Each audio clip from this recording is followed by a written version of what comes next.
Thank you, Bruce.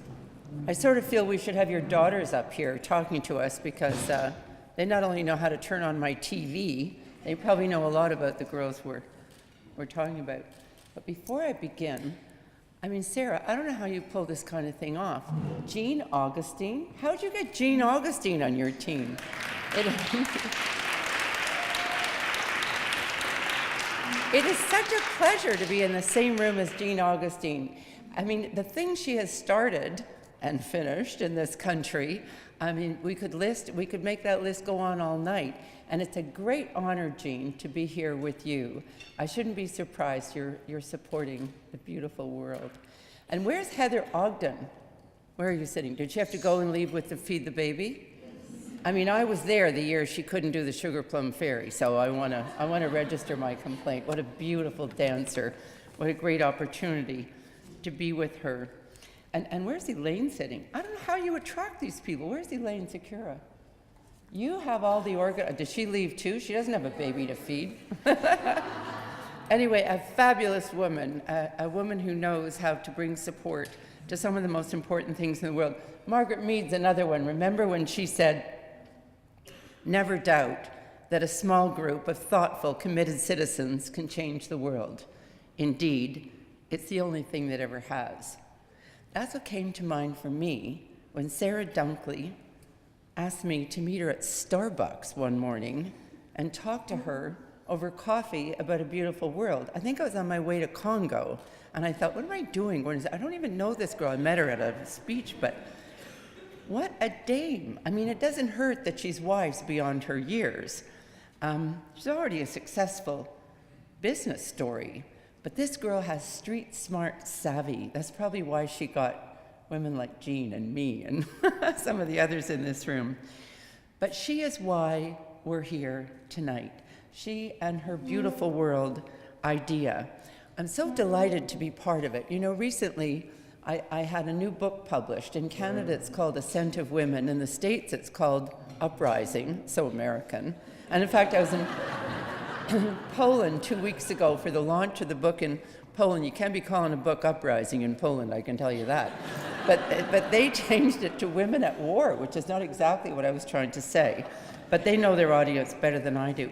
But the point I'm trying to make is when I was doing the research for this book, which was groundbreaking, I didn't know Sarah. I'd never heard of A Beautiful World. But as it turns out, the impetus for me writing Ascent of Women and the work Sarah was doing for A Beautiful World began on almost exactly the same day. So it's a pleasure to be in a room with like-minded people to talk about what I think are the most important things in the world, because Sarah discovered the code word for changing the world, and that indeed is educating the girls. I'm a journalist. I work in zones of conflict, and my beat is to find out what happens to women and girls in these places, whether it's the Congo or Afghanistan or the Middle East. The things that have been happening to women and girls have not always been recorded. Now, which I hope to explain to you why, they've become the headline. You know, about 4 years ago, having reported from these places for 25 years, and I haven't exactly had good news stories to tell, about 4 years ago, I began to realize the earth was shifting under the status of women. At first, I thought maybe it was wishful thinking on my part. But you know, I did the research. I found out I was right. And I raced to do this book, Ascent of Women, because I wanted to be the first one to say that all those letters and all those protests and all the noise we made and all the times we asked Jean Augustine to speak up for us is really starting to have traction. You know, from Kabul to Cairo, from New York to Nairobi, women are speaking up like they didn't speak up before. They're speaking up at the office and at the water fountain and in the family and in the public square. And amazingly, those people who claim they have the power to make change are starting to say that it's what women are saying that is going to affect the most intractable files we've dealt with forever in our world. Poverty, conflict, violence, In fact, they're going to bring a true accounting to culture and religion, which I would say is about time. And this time, incredibly, the power brokers are listening. But you know, I want to tell you, this new wave of change is not about giving the little woman a fair shake. Certainly not. It's not even about adhering to hard-fought-for international laws. It's based on the notion that financially, and all you bankers, Bruce is big bankers, I'm sitting with all these smart banker people. I want to meet you tomorrow. Maybe you're going to help me out. But it's based on the notion that financially the world can no longer afford to oppress half of its population. Jeffrey Sachs, the Millennium Goals economist, is the one who said, the status of women in the economy are directly related. Where one's flourishing, so is the other. Where one's in the ditch, so is the other. Well, you know, the people sitting in this room tonight knew that decades ago. But when Jeffrey Sachs says it, it gets traction. You know, another person who's been talking about this a great deal is Hillary Clinton. You know, when my book came out in the States, as I said, it was called Uprising, I was doing NBC Meet the Press, and the woman interviewing me said, did you put Hillary Clinton on the cover because you wanted to win the presidency of the United States? I thought, you are all power crazy. I said, I don't live in your country. I have no right to comment on a thing like that. But I can tell you that in the history of speaking out for women, no one, maybe other than Jean Augustine, has spoken louder for women around the world than Hillary Clinton. That's why she's on the cover of my book. But she told me something that really got me when I was doing the research for the book. She said there's 39 civil wars going on in the world today. 31 of them are old wars. They keep restarting. You think you've ended them? They haven't ended. You know why? They end with ceasefires of exhaustion rather than dealing what was wrong in the first place. Dealing with what was wrong in the first place. So I said, so what do you think is wrong in the first place? Hillary Clinton said there's 3 things that are wrong in every civil war. They're all the same. She said it's poverty, it's lack of education, and the oppression of women. Nobody talked that way before. This is new.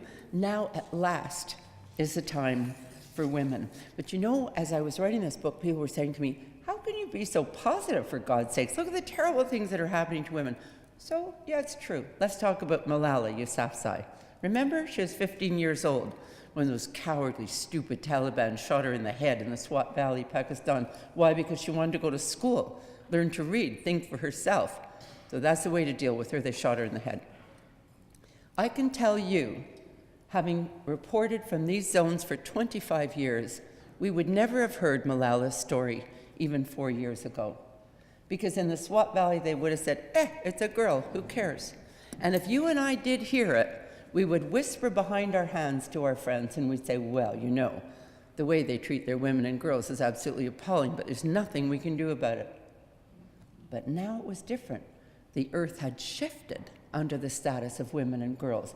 When Malala moved from the Swat Valley to Islamabad for medical care, she made the headlines.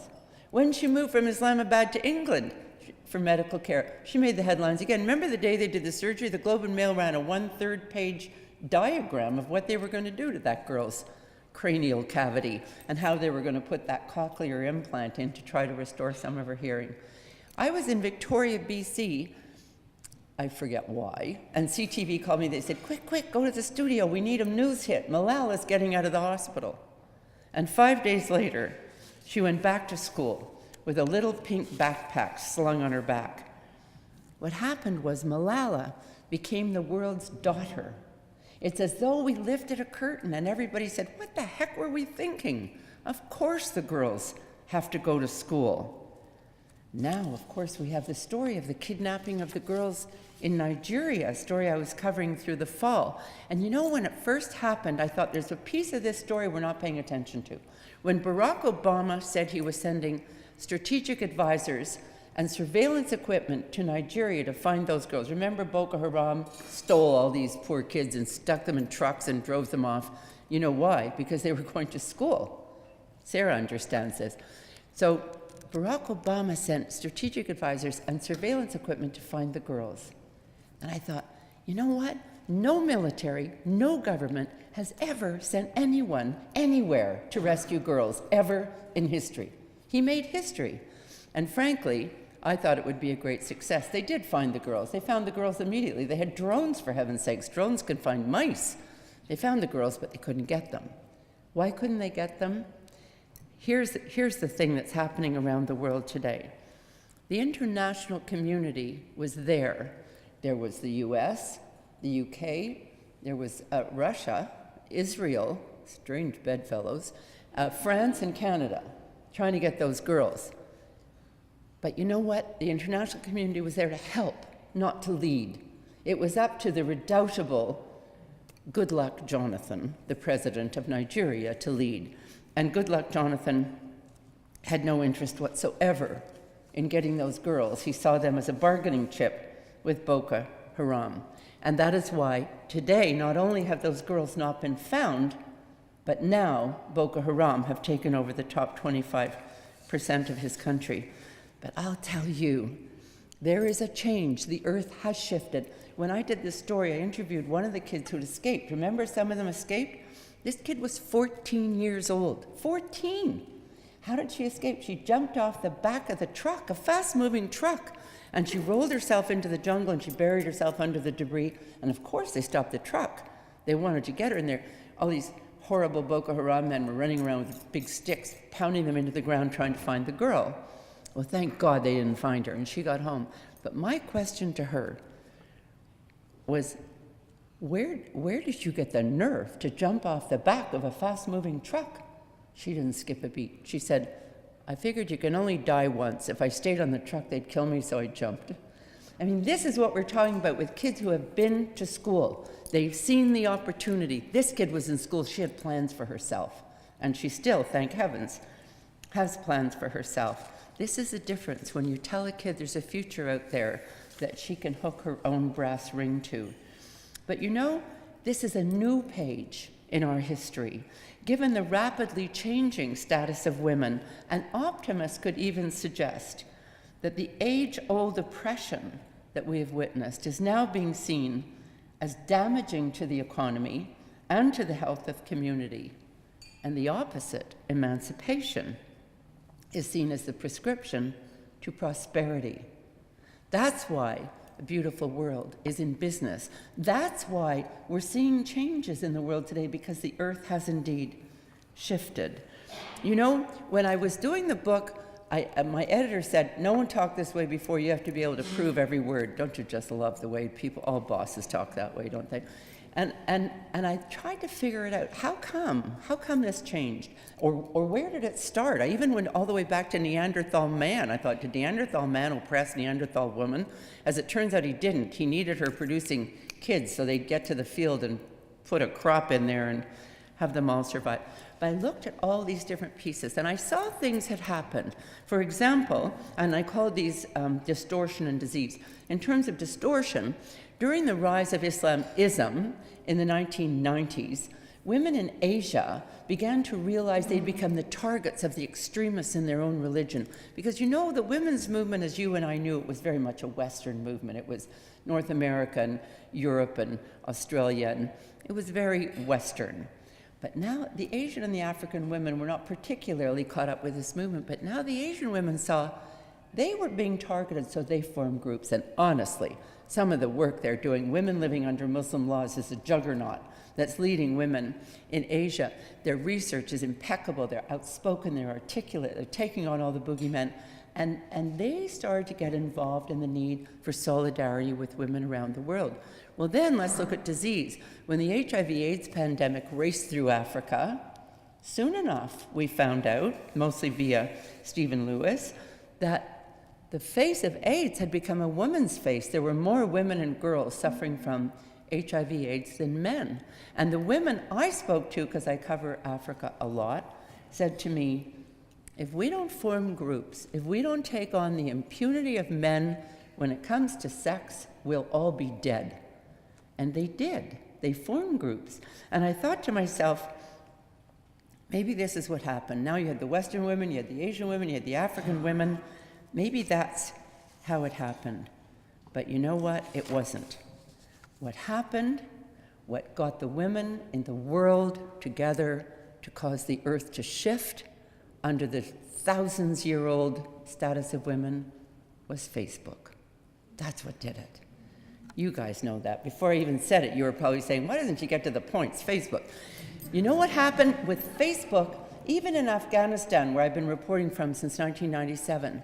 What happens is women get on, girls get on Facebook, and they find out other people don't live like this. Why do we live like this? What do we need to do to change the way we're living? And you know what happened? Women wearing hijab found out that despite what the fundamentalists told them, women wearing jeans were not whores after all. And the women wearing jeans found out that despite what they'd heard, women wearing hijab had plenty of very strong opinions that needed to come to the table. And what happened was they came together and they became a force so powerful, they realized that they were being held back by opportunistic men who were hurting their children and making their future bleak. They became a force so powerful that today presidents and pollsters see women as the way forward, the way to reduce poverty, the way to cut conflict, the way to improve the economy. Who can argue with this? But this is a change centuries of women have worked toward, and this new cohort of savvy young change makers is activating this stage in the movement. They represent millions of women who've been trapped in religious dogma and suffocating with cultural contradictions. You know, until recently, most of the world had been bullied into silence by extremists who claim, this is none of your business. Can you imagine me reporting I was in Afghanistan all through the Taliban. I was their worst nightmare.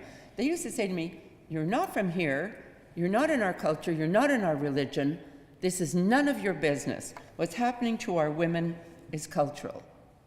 I said to them, what's happening to your women is not cultural, it's criminal, and it is my business, and I will talk about it. Because claiming violence is none of your business is an oxymoron. You know, I have to admit, not everybody agrees with me. I can't resist telling you a couple of stories. One is from an academic in Saudi Arabia. His name is Kamal Subhi. You might know him. He's been on our radio here. He's very caught up. He's so exercised about the fact that women in Saudi Arabia would like to drive a car. And he's going nuts about this. So he went to the Saudi Legislative Assembly and he said, what you have to understand, he's an academic, right? Lots of times academics carry a little more power than I frankly think they deserve. And he said, what you have to understand is that women driving a car will spell the end of virginity in the kingdom. You know what? Guys like that used to get away with talking like that. He was here in Canada. I was driving my car with a friend in the car with me. I heard him on the radio. And what's he saying on the radio? He's saying, what people don't understand is that when a woman drives a car, she stops ovulating. My friend turned to me and said, God, I wish I'd known that. Not to be outdone, on our own side of the water, we have the Reverend Pat Robertson from the Christian right, who said, the feminist agenda is not about equal rights for women, by the way. It's about a socialist, anti-family political movement that encourages women to leave their husbands, kill their children, practice witchcraft, destroy capitalism, and become lesbians. So there. So we have our own collection of crackpots. No wonder the young women I'm meeting on assignment today are taking these guys on. They're sneering at old men with old, ridiculous ideas. And they're asking questions they never dared to ask before. They're taking on these bogus religious claims that have damaged them for centuries. They're saying, show me where it's written in the Quran that I can't go to school. Well, that's not written in the Quran. Show me where it's written in the Quran that my mother can't go to work. Well, that's not there either. And you know, I sometimes think it's never a good idea to lie to women. And they're now wondering, what else have you told me that wasn't true? That's why Malala wanted to go to school. She wanted to be able to think for herself. You know, in Afghanistan, they refer to their illiteracy as being blind. I said to a woman, why do you call it being blind? She said, I couldn't read, so I couldn't see what was going on.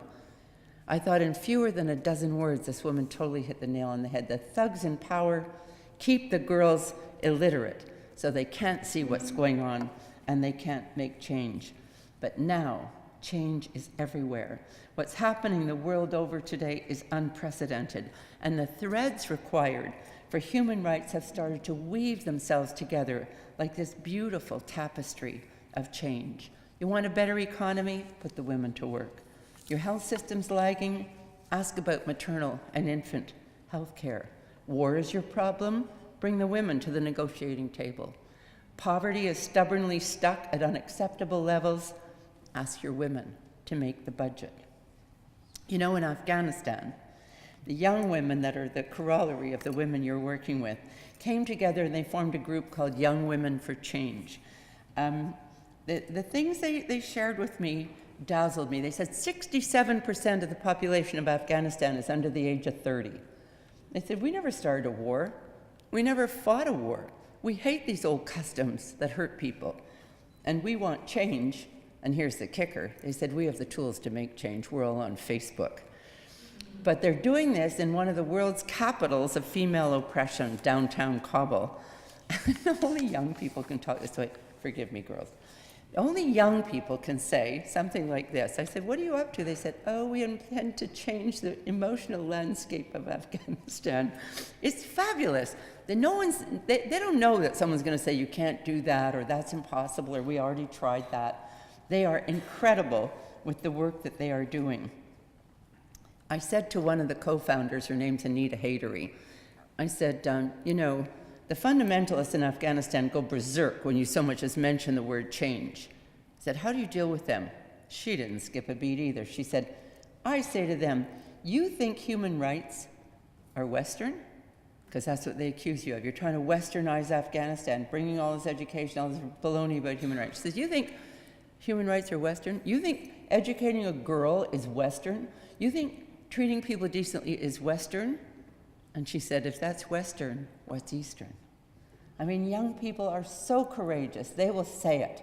They will go out there and say what the rest of us are thinking. In fact, in my opinion, and I'm just back from Afghanistan, it's the young people that are yanking this quite primitive country into the 21st century. And I'd also like to share with you tonight the fact that I am very distressed about what some of my colleagues are reporting, and they're not reporters, they tend to be columnists, talking about our failure in Afghanistan. And I think, you're getting this from a think tank in Nebraska. Why don't you go over there and talk to the people?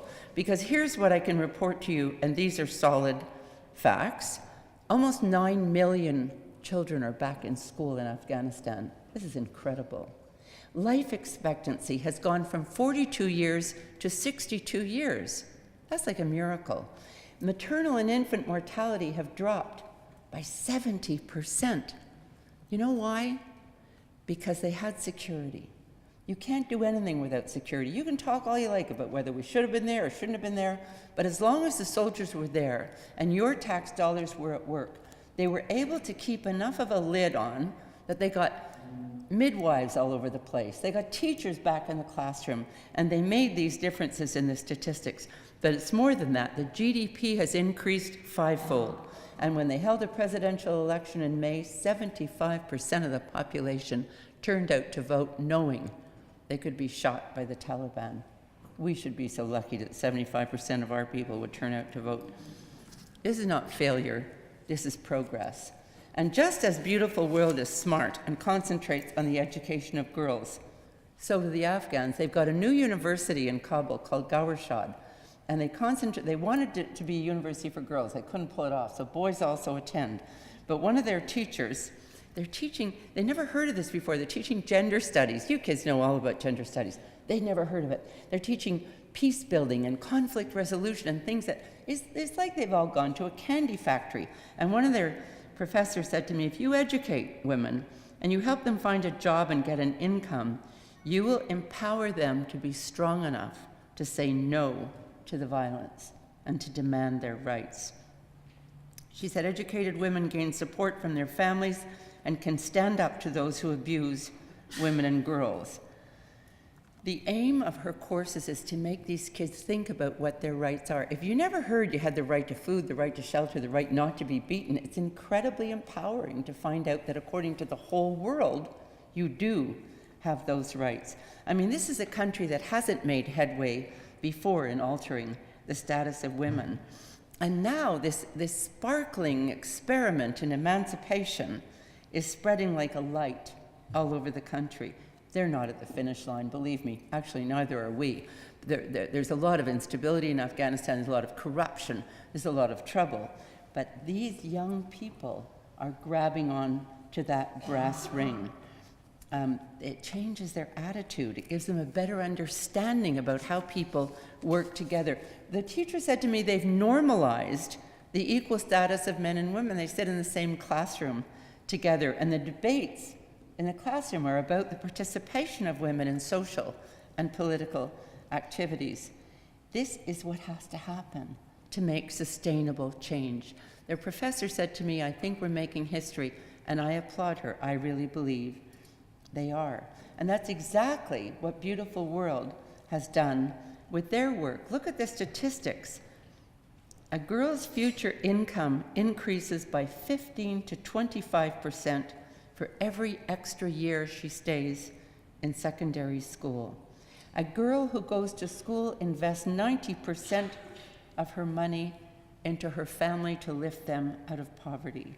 You know, years ago, 1985, I was a reporter, and the World Bank came out with this study that said if you give the girl child a bit of food, a bit of health care, a bit of education, certain things will happen predictably. She will marry later, she will have fewer children, and those children will be healthier.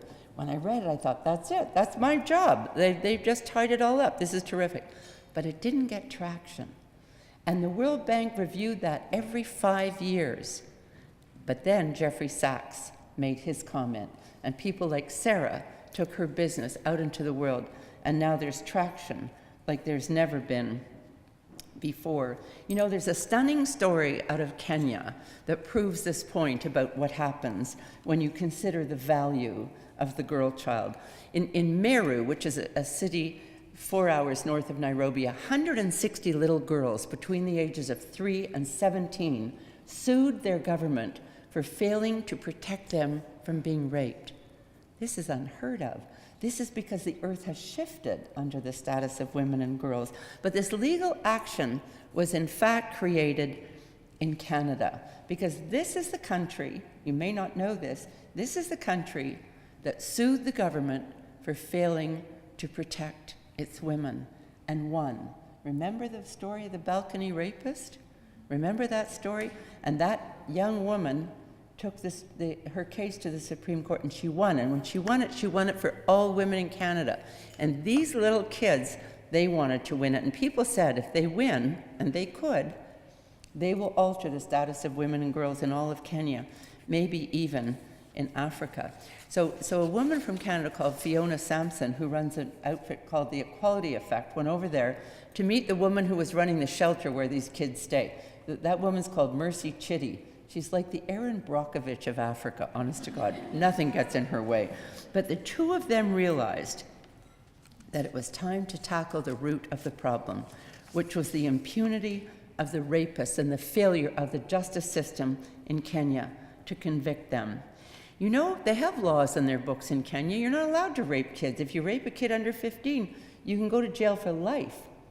But they're never used. No one's ever arrested. Nobody goes to jail. And in this ongoing basis of refusing to obey the law, they call it defilement. We always find these nice words, right, instead of rape. So these lawyers got together and they filed a notice to the state that the state is responsible for the breakdown of the system, and that they fail on an ongoing basis to provide the protection that the girls need, and therefore they're suing them.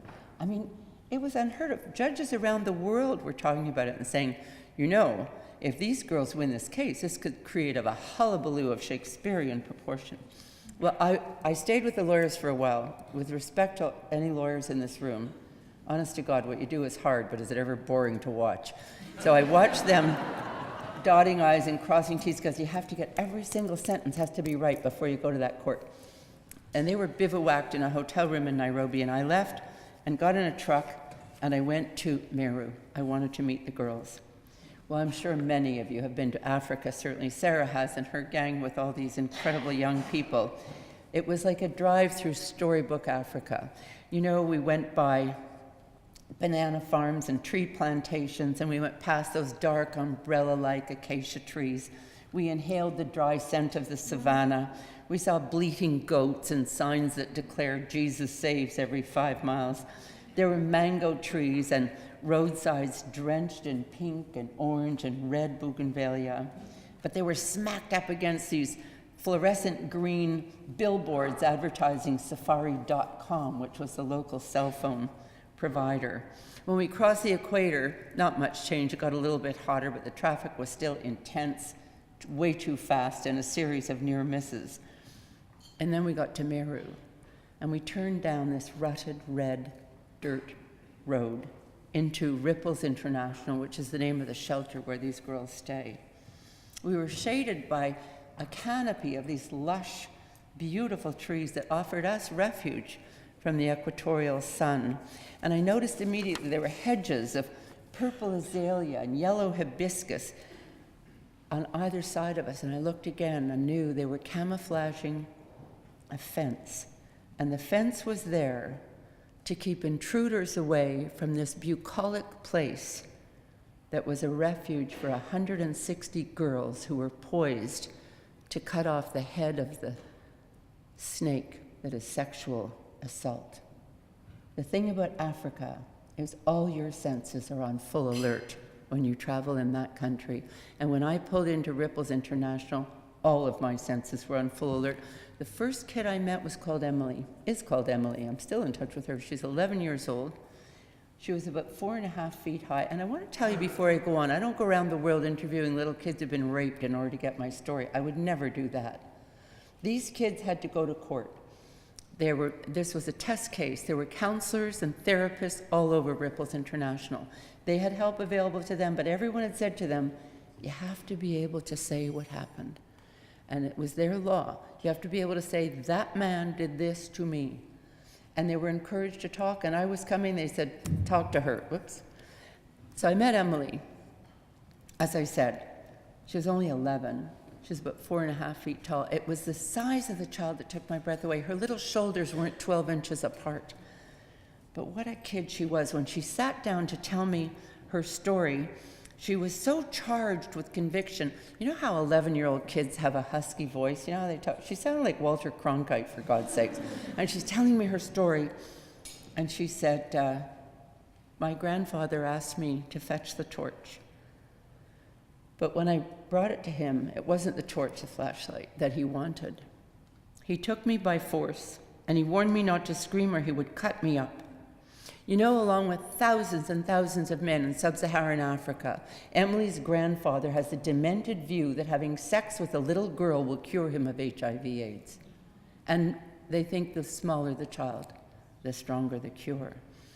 But now, Emily was taking the old man to court. And she knew this case was history in the making. Emily knew, 11 years old, her mother couldn't do this, her older sister couldn't do this, her aunties couldn't do this, her granny couldn't do this. She was doing this. She knew it was a first. And Emily, along with 159 other little plaintiffs, knew that they might be the ones to strengthen the status of women and girls, not only in Kenya, but in all of Africa.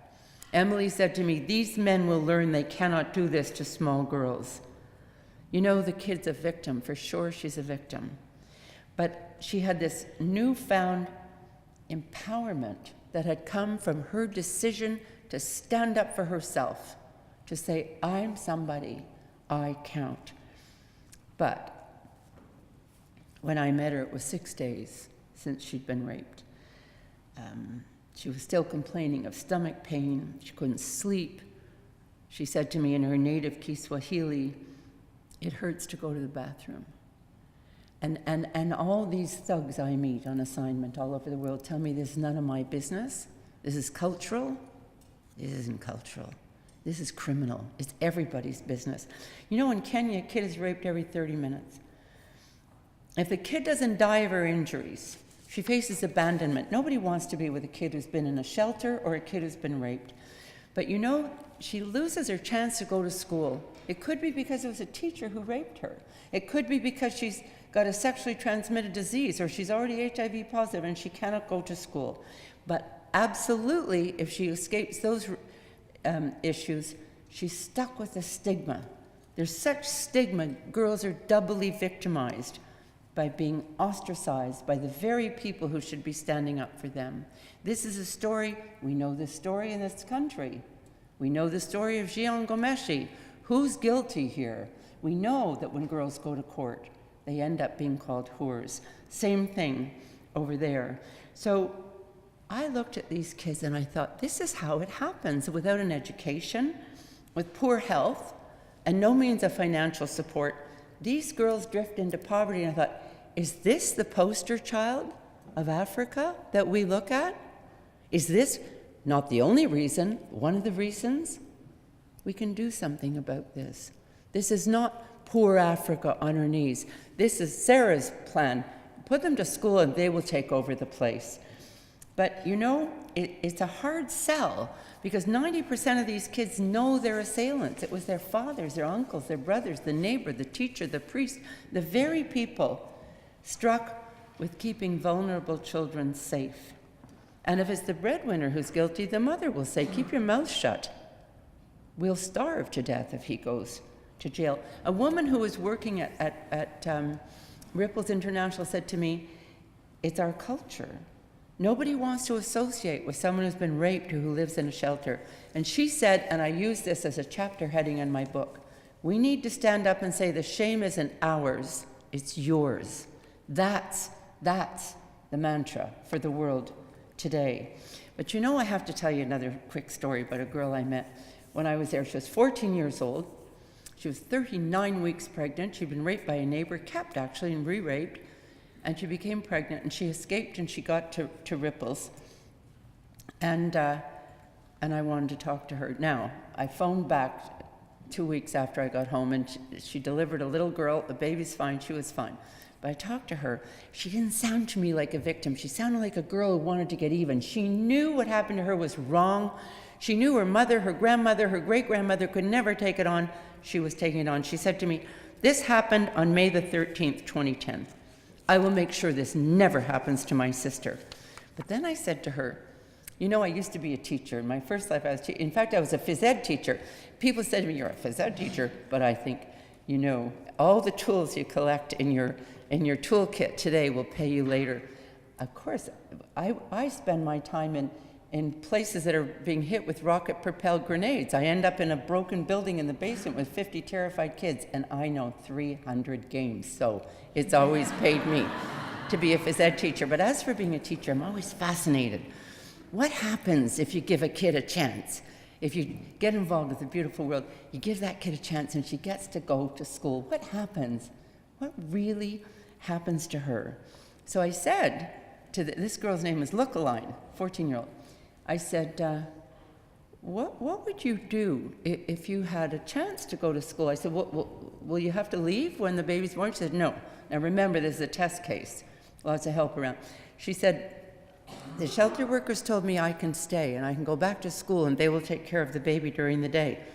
I said, well, that'd really be something. And whatever country I'm in, I say to the girls, if they have a chance to go to school, what would you do?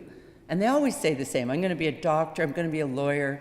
The little 6-year-old kid in Afghanistan said, I'm going to be the president of the country. I thought, good for you. But I said to Lookaline, what would you do if you had this chance? Well, she said, she didn't say maybe, I want to be, if only, I'd like to be. She said, oh, I am going to be a poet. Not a poet. I don't even want my kids to be poets. You'll starve to death. And with that, she's sitting on a book, and she pulls it out from underneath herself, and she says, would you like me to read you some of my poetry? Now, I was doing a documentary at that time for CBC Radio Ideas, and this is what I recorded for CBC. I recorded Lookaline reading her poem. Here I come, walking down through history to eternity, from paradise to the city of goods, victorious, glorious, serious, and pious, elegant, full of grace and truth, the centerpiece and the masterpiece of literature, glowing, growing, and flowing here, there, everywhere, cheering millions every day, the book of books that I am. This from a 14-year-old kid who was disadvantaged in every imaginable way, and yet she was preparing to sue her government for failing to protect her. This is how change happens. But it takes commitment and colossal personal strength for a girl to tackle the status quo and claim a better future for herself. I have to tell you a little sidebar to that story. No sooner aired, this is such a Canadian story, it no sooner aired on the CBC, and CBC got a call from a professor of literature at the University of Saskatchewan who said, I will mentor that girl. It's so typical, isn't it? And she had to go through 87 layers of security, but as we sit here tonight, she is mentoring Look-A-Line with her work. But the thing is, the journey these kids were on together, this was a journey, and it's the same journey that Sarah is leading in Uganda and Sierra Leone and elsewhere. This is a journey about kids who dare to break the taboo about sexual assault or the treatment they were having or the failure in people letting them go to school. It's about women lawyers from two sides of the world who came together to support these youngsters in their quest for justice. It was about kids who were told you have no rights, but they said, actually, you know what, we think we do have some rights. And it is the pushback reaction I believe every woman in the world has been hoping for, because everyone knew if they would win, it would be a great success for women and girls. Well, the court case began on October the 11th, 2 years ago now. And as I said, everyone involved thought this would be a hullabaloo of Shakespearean proportion if these kids won. And the lawyers, again, forgiveness to all the lawyers are not usually so dramatic. These lawyers decided they're going to march from the shelter to the High Court. And down they go with all their supporters down the street. So the kids come pouring out of the shelter to march with them. And the lawyer said, no, you have to go back, you have to go back. We have to hide who you are. We have to protect your identity. You're only minors. Kids said, nothing doing, we're marching. So the kids are marching down the street, and all this is on video, by the way, punching their fists in the air. They're yelling, Haki Yangu, which means, I demand my rights. And what the part I didn't tell you is if these kids told me, if you report a rape to the police will re-rape you. So you have no protection anywhere. These kids are marching down the street, they get to the High Court, and what happens? The police are guarding the High Court, and they slam the gates shut. So the lawyers stopped in their tracks, not the kids. They were up those gates, and they were looking at each other, and one of them started to laugh. And she said, look at the police. They're scared of us now. The very people who shamed us and hurt us and humiliated us, now they're afraid of us. Well, finally, they opened the gates and the court case began. And on May the 27th last year, the judge made his ruling. And those girls won. And they won it for 10 million girls in Kenya. And I don't have time, because you're going to get this cane in a minute to pull me off the stage, to tell you the fallout. It has been incredible. I'll just tell you one little thing. You know, when you score a win like this, you have to make some changes. It doesn't mean their rights are going to come to them. You have to alter the judiciary. You have to retrain the judges and the police. You have to build awareness in the public. So the toughest part was going to be retraining the police. So who was going to do that? Well, what do you know? The retired sexual assault team of the Vancouver police force stood up and volunteered. And that's who's over there training these police. I mean, I'm dazzled by the whole story. But I tell you the story because it's so wise to invest in girls. Beautiful World is investing in 250 kids who are going to make a difference in their lives and in the lives of their families. You know, so many organizations are working to get kids into school, and it's absolutely the right thing to do, but I can tell you from being in Afghanistan and being in Congo and being in all these places in the Middle East, we get them into primary school, we are losing them in secondary school. This program gets them through secondary school and into university and into professional training. This is a step, brave step into the future that, as far as I know, has not been taken by anyone else. You know, when a kid reaches adolescence, Her domestic and reproductive role takes over her life. Her family see her as a baby producer, and we've made all those jokes, haven't we, in this country, but here we go to university. Despite the kids' love for school, the odds are stacked against her when it comes to her education. Her future is bleak without that education, but with it, she becomes confident, she becomes independent, she can make her mark on the world. It unlocks the opportunities that this girl needs. She has a good job, just like the woman in Afghanistan said. She has some money, she has a steady income, and she can help her family. She becomes the family's hero. Over 90% of the kids in Beautiful World are girls. They're studying commerce and nursing and social administration and engineering. And even in the midst of the Ebola crisis, as Lindsay told us, they didn't leave them. Wouldn't you run away? I mean, really? But they didn't. They found those kids. They knew the kids couldn't go to school. Their whole Beautiful World program could be disrupted by this hideous disease. But what did? They loaded up their vehicles with chlorine supplies and sanitation supplies, as well as books and radios, little transistor radios, so these kids could tune in to education programs that would keep them going. I can tell you, ladies and gentlemen, this is what grace looks like.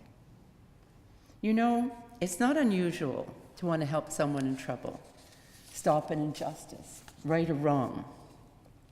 What is exceedingly rare in our world today is that people actually follow through and put thought to action. You know, when we see evil, we can be altruistic and do something about it, or we can look the other way. There's no cop in charge of altruism out there about to give you a ticket. You probably remember Hannah Arendt, the philosopher and writer who absorbed much of her life in analyzing the nature of good and evil. She's the woman who went to Jerusalem. She did that book on Eichmann in Jerusalem because she thought, remember Eichmann, he bears much of the responsibility for the Holocaust. She thought if she looked in his face, she'd know what evil was. But you know, she got to Jerusalem, she looked in the face of Adolf Eichmann and she saw a pretty ordinary guy. And her conclusion was that evil thrives on apathy, and it cannot exist without it. Hence, apathy is evil. You see, when injustice encounters inertia, it uses that passivity exactly as though it were approval. And in the absence of protest, evil is nourished, and it can flourish. The nature of goodness, therefore, bears a very keen resemblance to intervention. People who seek to serve their conscience or find meaning in their lives, or who simply want the quiet splendor of moral growth, are obliged to get involved when something's wrong in the community, in the country, indeed in the world. But most people, as theater critic Walter Kerr once put it, cast themselves in the role of spectator, whatever the provocation, to take action. Their excuses are that, well, nothing I can do is going to make any difference here. I'm not famous, I'm not rich, I'm not powerful. And you know, what if I got involved and made it worse? Or my personal favorite was the woman who said to me, well, what if I got involved and made a fool out of myself? But you see, that kind of thinking reminds us that innocent bystander is sometimes an oxymoron. People who do not intervene when something is amiss give tacit permission for injustice to continue. But upsetting the status quo is tough. I can just imagine when Sarah Dunkley went around asking all of you to send some kid in God knows where, Uganda, to nursing school. It's tough. You have to brave sometimes the disapproval of your colleagues. You have to receive the censure of your friends. You sometimes even get the wrath of society. People saying, oh, they've been at this for 1,000 years, let them kill each other. I can tell you I've wrecked a few dinner parties in my day to people who've said that. These are daunting tasks to ask society to step in when kids are in trouble like that. It takes awesome moral courage to go against the grain. It's been said that moral courage is a rarer commodity than bravery in battle or even great intelligence. But I can tell you it is the one essential, vital quality for those who seek to change a world that yields most painfully to change. I cannot tell you how much I admire you for coming out tonight and supporting a beautiful world. As an eyewitness to these stories around the world, I can promise you what you're doing is making the most important difference that we need. Thank you.